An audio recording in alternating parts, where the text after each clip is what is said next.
मशहूर किस्सा है हुक्मरान का। वो किसी एक मीर बहर की लड़की पर आशिक हो गया था, तो उस मीर बहर की लड़की से उसने शादी रचा ली थी। नूरी उसका नाम था। जाम तमाची उन्नड़ों की हुकूमत रही है इस सिंध में, तो बिटाई साहब ने उसको बयान किया है।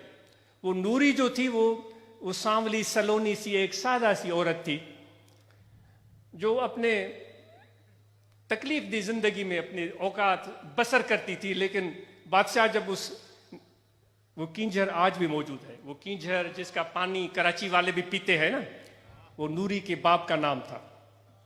वो कींझर कराची वाले बड़े माशाल्लाह मुअज़्ज़ज़ तरीन लोग हैं।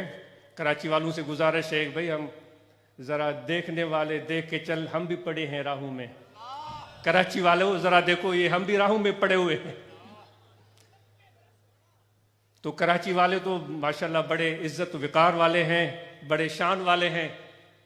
लेकिन भाई वही बात है ना, अगर हम मट्टी में पड़े हुए हैं और खुदा ने हमें चुन लिया तो फिर क्या मजा।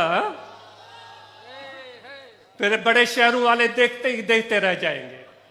हमें अपनी कसम पुरसी पर कोई भी हमें परेशानी नहीं है, हमें होनी भी नहीं चाहिए।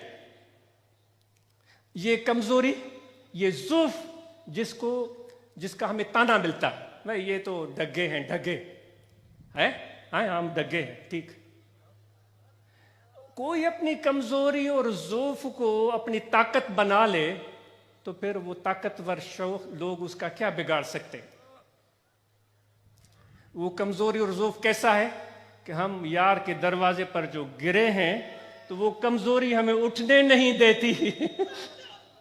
अपने महबूब के दरवाजे पर जो गिरे हैं तो वहां से हमें हमारी कमजोरी उठने नहीं देती। इस कमजोरी को दोस्तों ताकत बना लो। तो वो कहते हैं कि वो लंबी बात हो रही है, माफी चाहता। तो वो कहते हैं कि जब उस नूरी से उसकी शादी हो गई थी, वो कींझर की बात हो रही थी, जिसका मुझे इतना इल्म भी नहीं होता, कोई गलत बात हो जाए तो इल्म वालों से माफी है, सबसे माफी। तो वो उस कींझर के किनारे उस नूरी पर नजर पड़ गई थी, उसको उसने अपनी मनकुआ बना लिया था। जाम तमाची बड़ा मशहूर हुक्मरान गुजरा है, जो ठट्टे के मशहूर बुजुर्ग का मुरीद भी था। तो उसने उससे शादी रचा ली, और वो बेचारी सादा सी और अनपढ़ सी औरत थी, और उसके हरम में बड़ी बड़ी नाम और मकाम वाली रानियां भी थी। तो तमाची ने कहा कि सुबह मैं शिकार पर जाऊंगा, जितनी भी मेरी रानियां हैं वो 16 संगार करके बैठे, जो मुझे अच्छी लगेगी मैं उसको साथ ले जाऊंगा। उसकी ये रानियों ने हद कर दी। उन्होंने जेवरात पहने, उन्होंने गाजे लगाए, उन्होंने होंठों को खूबसूरत बनाया, बालों को कंघी की, आंखों में सुरमा डाला, खूबसूरत लिबास पहना, आईने के सामने खड़े होकर बार बार अपने आप को संवारा, सजाया। और नूरी बेचारी खामोशी से बैठी हुई है, सारा सारा तमाशा देख रही है, और वो कुछ भी नहीं कर रही है। आखिर में सोचा कि मेरे महबूब ने कहा है कि तैयारी करनी है, तो ये तो तैयारियां कर रही हैं। तो उसने अपने महबूब के फरमान की बजावरी में कुछ भी नहीं किया, सुरमादानी निकाली, एक सलाई इस आंख में फेरी, एक इस सुरमे में क्या खर्च आता है? आता है खर्च?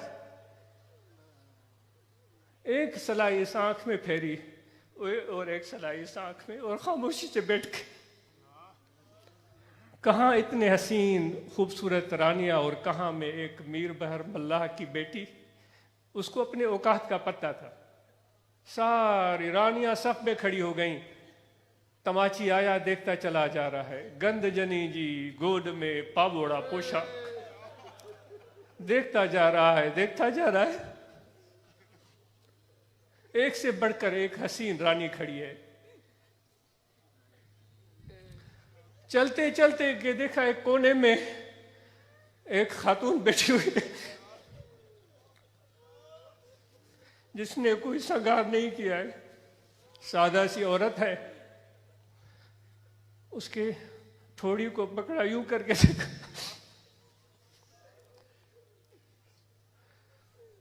उसके सुरमे की वो जो सलाइयां उसने फेरी थी वो उसको पसंद आ गई।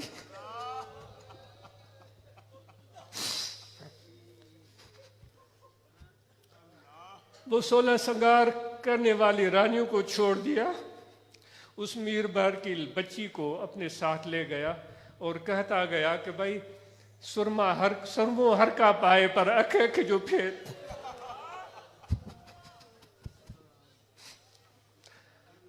मेकअप हर कोई करता है, श्रृंगार हर कोई करता है, सुरमा हर आंख बांधती है, लेकिन आंख आंख का फर्क है।